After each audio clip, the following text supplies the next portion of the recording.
दोस्तों, अगर आप भी एक पेटीएम यूज़र हो और पेटीएम को डेली यूज करते हो तो आपके लिहाज से एक बुरी खबर हो सकती है। क्योंकि पिछले कुछ दिनों से दोस्तों पेटीएम को लेकर एक बड़ी अपडेट आ रही है। तो चलिए जान लेते हैं कि ये कौन सी बड़ी अपडेट है। अगर आप भी इन सब सवालों से घिरे हुए हैं तो इस वीडियो को शुरू से लेकर एंड तक देख लें। दोस्तों, अगर आपने भी इन न्यूज़ों के बारे में सुना होगा तो आपके मन में भी कई सारे सवाल होंगे कि क्या बंद हो जाएगा पेटीएम बैंक। और दोस्तों, जाने ऐसे कितने सवाल लोगों के मन में सस्पेंस बनाए हुए हैं और लोग जानना चाहते हैं कि आखिर ऐसा क्या हो गया पेटीएम में। सो दोस्तों, अगर आप एक पेटीएम यूज़र हो तो ये सब सवाल आपके मन में भी हो सकते हैं कि क्या बंद हो जाएगा पेटीएम बैंक। आखिर कौन सा एक्शन लिया है आरबीआई ने पेटीएम पर, और आरबीआई ने एक्शन क्यों लिया। हमारे पास जो पेटीएम वॉलेट होता है, यूपीआई यूज करते हैं, उसका क्या होगा। हमारे पास जो पेटीएम के फास्ट टैग हैं उसका क्या करें। क्या हम दोबारा पेटीएम को यूज़ कर पाएंगे या और साथ ही पेटीएम ने क्या अपने सफाई में बात पेश की है, उस सब बातों के बारे में जानेंगे दोस्तों।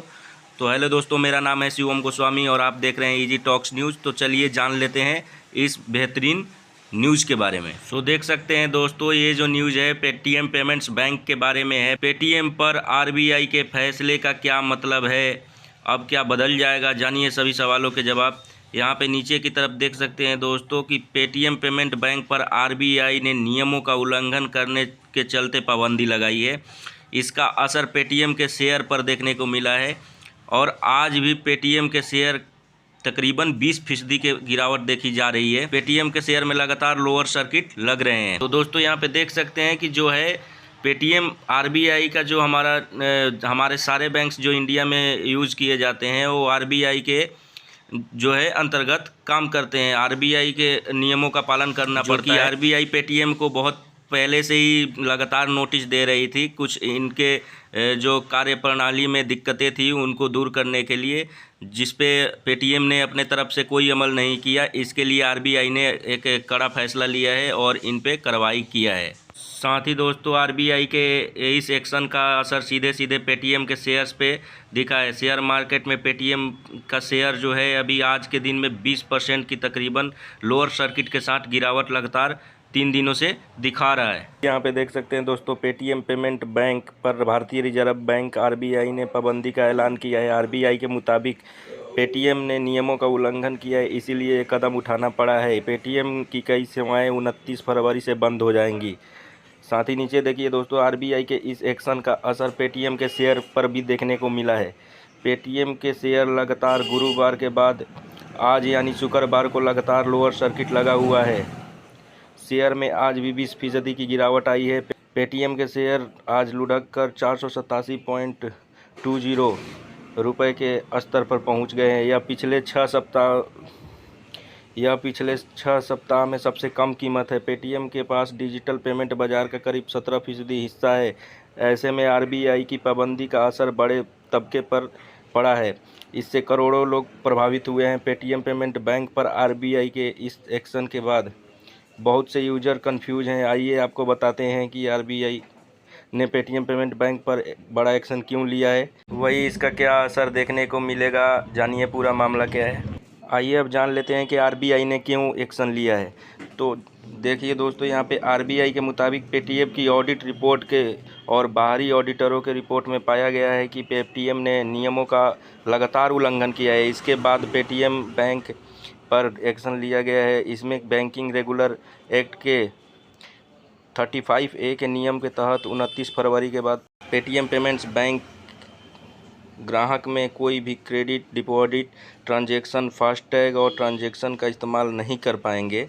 29 फरवरी के बाद पेटीएम पेमेंट्स बैंक लिमिटेड के कस्टमर इसका इस्तेमाल नहीं कर पाएंगे। पेटीएम को 15 मार्च तक आरबीआई ने नोडल अकाउंट सेटल करने को कहा है।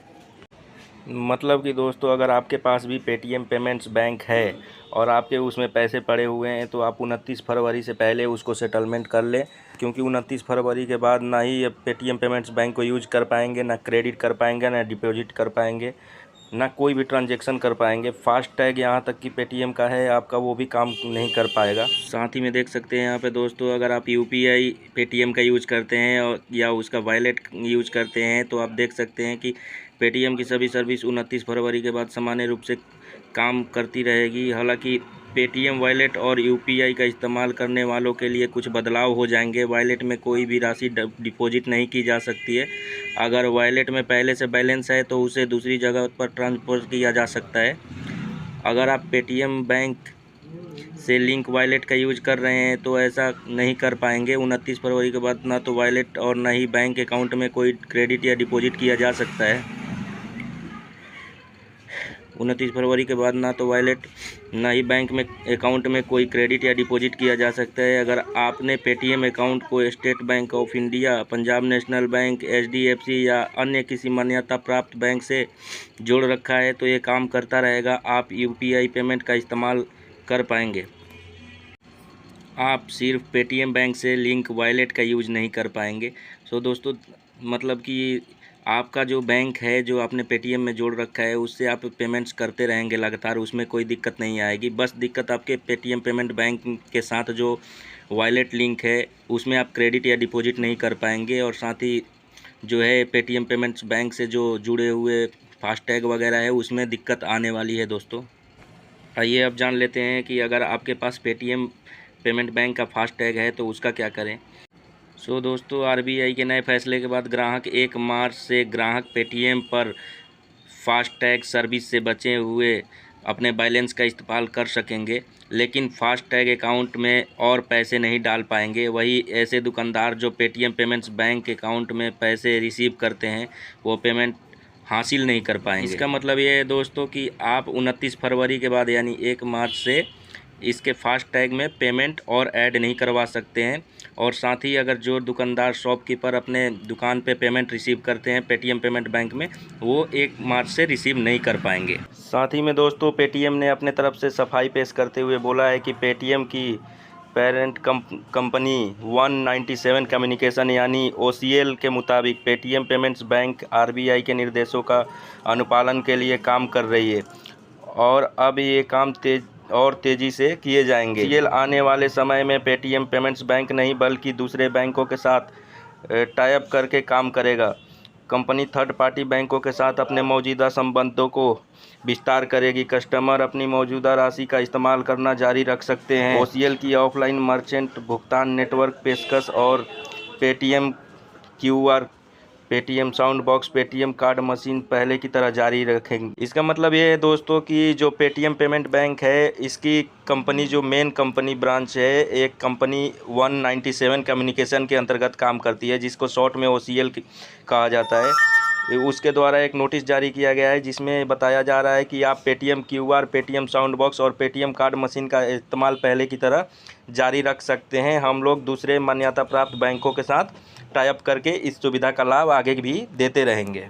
सो दोस्तों, पेटीएम ने तो अपना सर्कुलेशन जारी कर दिया है। अब आप मेरे अनुसार माने तो आप 29 फरवरी से पहले अगर आप पेटीएम पेमेंट्स बैंक यूज करते हैं या पेटीएम का वॉलेट यूज करते हैं, अगर उसमें कोई आपकी नगद राशि जमा है, कैश जमा है, तो उसको 29 फरवरी से पहले सेटलमेंट ले लें किसी अनदर बैंक में जो आप पेटीएम के साथ बैंक को ऐड करके रखे हैं। बाकी आप यूपीआई के लिए जो पहले से बैंक ऐड करके रखे हैं जैसे एसबीआई, पंजाब, ईटीसी, कोई भी बैंक मान्यता प्राप्त हो तो उसको आगे भी यूज कर सकते हैं। अगर हमारी वीडियो पसंद आई हो तो वीडियो को लाइक कर दें, चैनल को सब्सक्राइब कर दें। धन्यवाद।